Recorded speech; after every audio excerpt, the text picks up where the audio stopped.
First alert update, Dodge County prosecutors today dropped charges against another former worker at Waupun Correctional Institution, arrested 2 years ago in a high-profile case.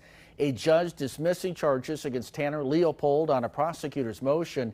He was one of 8 employees, plus the warden at the time, charged in June of 2024 in connection with abuse that led to the deaths of inmates.